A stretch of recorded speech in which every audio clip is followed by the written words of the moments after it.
Well, hello, and we're back. In Collapsing World, Rise of Radicalism. People seem to really enjoy the last video and also gave me a variety of different nations I should check out. Now, allegedly, a whole bunch of content is getting reworked in the mod, so who I want to pick today is definitely gonna kind of factor into that. But since we lastly checked out Germany, I think we now switch to the other side of the world and head over to China, but not specifically this part of China. In fact, we're just going to go over here to this tiny little nation called the Ashan Garrison. Now, for whatever reason, I've been told to check it out and give them a go. Oh, well, you just know you're in for a good one at the start of a game when you click on the focus tree and see the troll face. So yeah, this is one hell of a focus tree. Quite a lot to do, and only a couple different paths we can pick from, so I don't have to worry about that. And we don't exactly start off in a great position, essentially as Xinjiang. We're also currently led by our absolutely wonderful warlord General Ma Fuzang. And honestly, I'm not too sure what he has just saw, but somebody go check on him. Okay, so we already have 3 paths that just popped up straight away telling me what they are. We have Bolshevism, 2 Marxist routes, and then they do have some planned paths down here. So I'm assuming I should go for one of these first 3. Okay, so the 2 big paths you can do from what I can see is our left side over here with the Bolsheviks, which will actually, I think, lead to us going ahead and reconquering the Soviet Union, or at least forming it in a way, if you don't consider this to be the Soviet Union. Or we can instead move to the Council Democracy over here and go a Marxist path where I'm assuming we focus more on China. Now, I do want to go ahead and focus on China today because there is another path that I'd like to take a look at some point for Russia. So I'm going to turn east today, although I guess there's nothing technically stopping you actually going for the Bolshevist path and then still just conquering all of China. So we'll give it a go. First things first though, the Socialist Revolution has marched into Ashan and we are now independent and fighting for our freedom. Oh yeah, and there you go, it's Peter Gorlami. He's now in control of our country. He has a lust for war. Okay. Now, as soon as I've capitulated these guys, I think we are, there you go, stable. I say stable. We're a very uncertain little Soviet republic that has just popped up pretty much out of nowhere. But we have established the Ashan Soviet Republic under Peter Gorlami, and he has large plans. What are the plans? Well, I can't tell you. They're top secret. And I may have eaten the piece of paper that was on them. So I think the safest bet for our Ashan Soviet Republic is we expand as quickly as possible. I've spammed out a whole bunch of cavalry units. I don't think these guys can realistically stop me if I get a good micro going. And Peter Gorlami, he knows his micro. That's a bit awkward. The Tianshan Markleek actually just declared on me. And I think this guy might be zooted and a bit out of his brain right now. Which isn't great because I was just about to declare on these guys and it cancelled my focus. And I don't particularly think this is going to be a fun area to fight in, so we might just hold off for a second before we go ahead and justify on them. But I think they've also got a war goal on them, so they might fight these guys as well, hopefully. Oh, okay, yeah, they did declare on them. I'm justifying on these guys anyway, so hopefully they'll just tire themselves both out, and I'll just sweep in at the last moment. Nice, so we capitulated those guys. Now we just need to figure out this situation, doing the old tried and tested methods of simply walking around everyone's units. And I do think it may just work. Yeah, I thought that may have been a bit more annoying than it actually turned out to be. But no, Peter Gorlami and me, we make one hell of a team. So now we need to work on integrating the rest of these lands here. So whilst I can't really go ahead and start any more fights at the moment, I am going to go ahead and manually justify and make a little foothold into India, I think, by moving into Kashmir. Oh, scratch that. The members and vile populace of Cum City have actually just gone ahead and declared on me. They didn't quite think that one through. And now, of course, my limited intervention here into India is nothing more than just a stabilizing mission. Yes, that's what we'll call it. Okay, so at the part of the tree now where we get to pick, I think, between these 2 paths. The right one is essentially we go back into Russia and try to get the Soviet Union popping, or we go to the left here and try to get a People's Republic of China going. And I like the sound of that, especially because I can keep Peter Gorlami as the chairman. And come on. I mean, I have no idea who he is.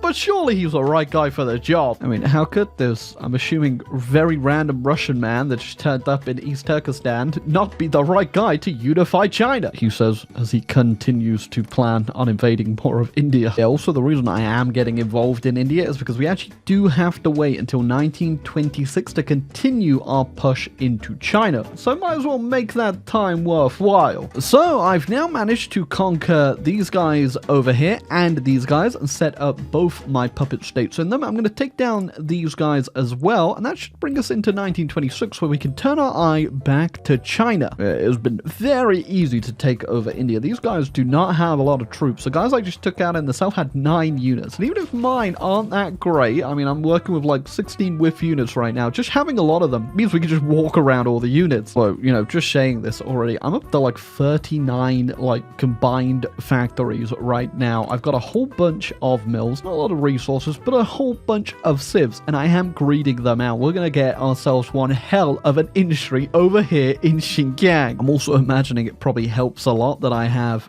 pretty much all of India vassalized at this point. Yeah, I was about to say that I think the Tibetan resistance here is actually, you know, they're putting up more of a fight than the entirety of India, but I think what I should probably say is the Tibetan terrain is putting up a bit more of a fight than India. It does seem like we have a bit of a unifying force over here with the Cantonese government that is actually taking over all of China. I should say unifying all of China.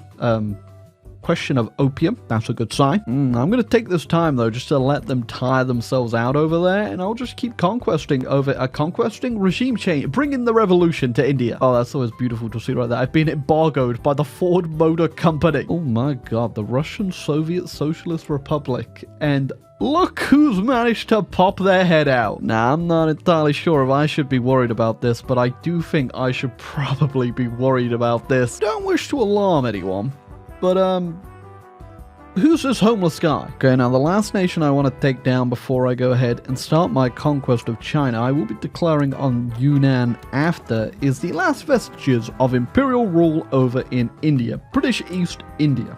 They're not actually led by Britain, they're completely independent, but I guess they still claim the title. And don't worry yourself, old chaps, you won't have to worry about not being able to worship your deity of a monarch anymore, as you have a new one. It's Peter Gorlami. Believe me when I say, I imagine he's just as cool. Okay, here's the interesting part. If I just go ahead and puppet them, what will their name turn into? It's still British East India. Samuel Stewart. So we've marched into Yunnan completely unopposed. I've also got goals over here from my focus tree on the Markleek, which is going to be a little bit more difficult. Nope, they're going to be completely easy. I think the only difficult thing here is definitely going to be the Cantonese. Oh, it's Chiang Kai-shek. Yeah, see, Chiang Kai-shek's the only enemy so far, I reckon, that may be a bit of an issue. With the capitulation of the Shanxi clique and of a little Dorito placed into Peter Gorlami's mouth, we have now set the stage for, I'm assuming, what the borders are going to be here for our fight with the rest of China. Or I should say, for the rest of China. Our economy is really great, I gotta say. We are truly the jewel of the East over here in Xinjiang. But we do need a bit of manpower. We don't have any. But I think when we actually go ahead and form the Republic of Northwestern Chinese Soviet Republics, we should get cores on everything we've actually just taken in China, and we should power game right on up. Oh! Okay, well, I think the Republic of Northwestern Chinese Soviet Republics may be a little bit broken. As you could probably tell up there, I now just have 57 million manpower, and that's because all of my puppets just got annexed, like got cores on all of India, I think. Yeah, everything that my puppets had cores on are now my cores.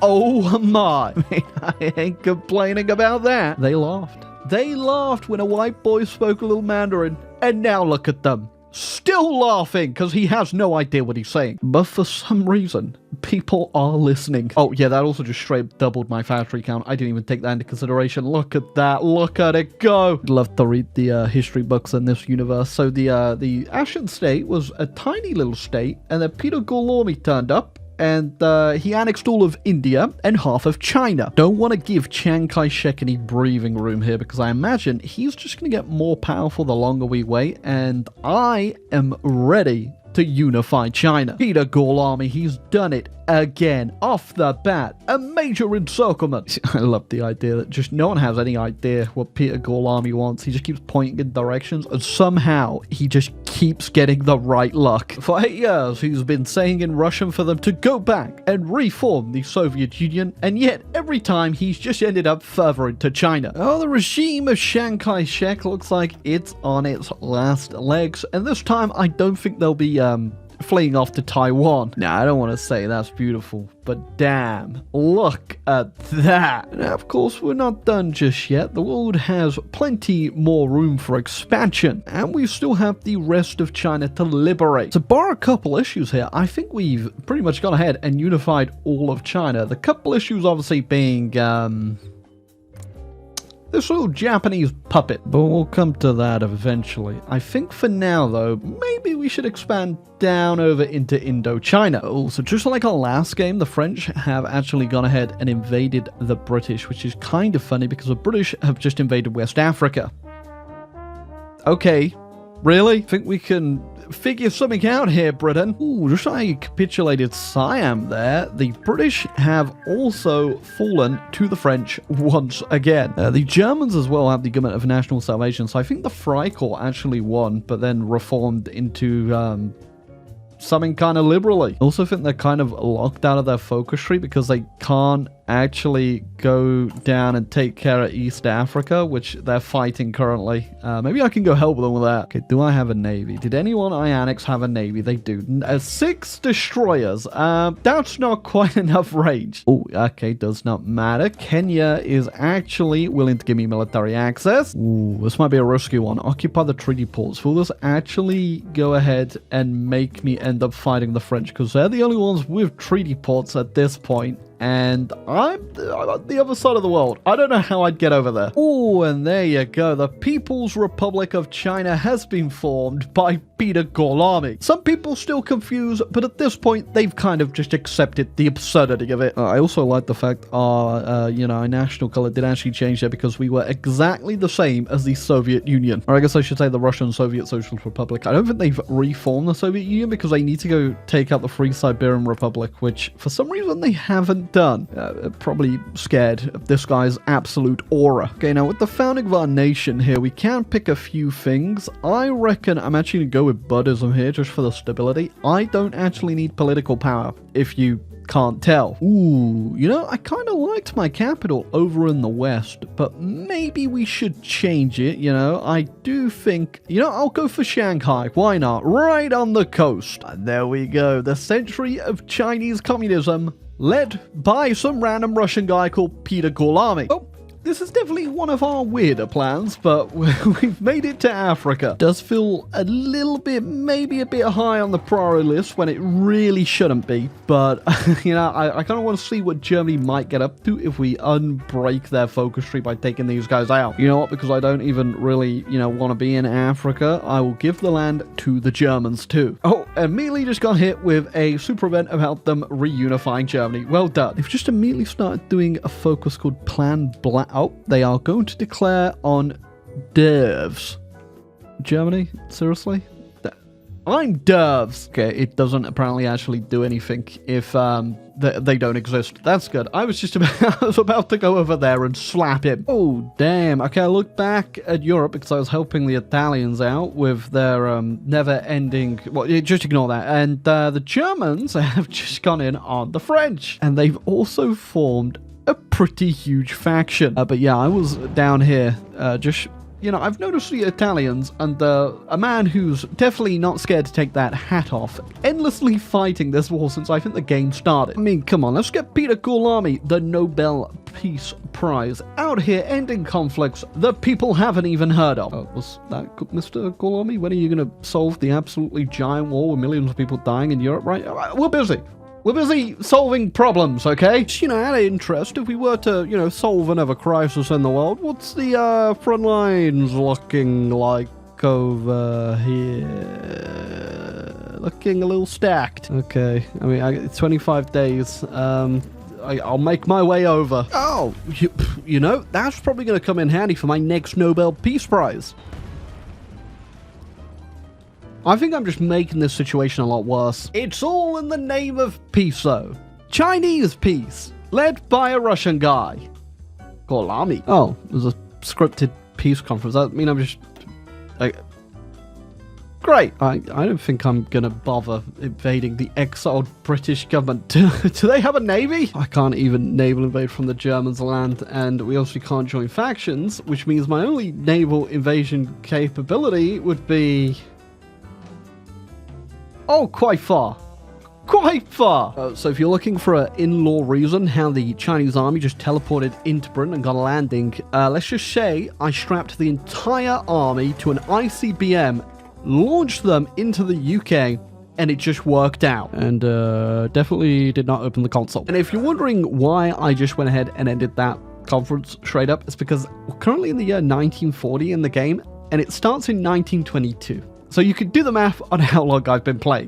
But yeah, I didn't even take anything, just pieced out. But there you go. That is the end of our game. 1940, historical timeline we're in now. And, oh, the Germans are invading the Soviets. Okay, what a time for them to do that. But I am done. It was a very fun game, I will say. It was very different, obviously. We didn't really have any big wars to get involved in, bar beating France at the end there, and our miraculous invasion of the United Kingdom. But I'm just very done. I will come back and check out the mod again. Again, another fun path. I'll probably do another one, because I do want to play, obviously, in Russia and do some Russia stuff, or maybe even go back to Germany at some point. But yeah, any more suggestions, leave them down below. And if you like the video, subscribe, follow, help.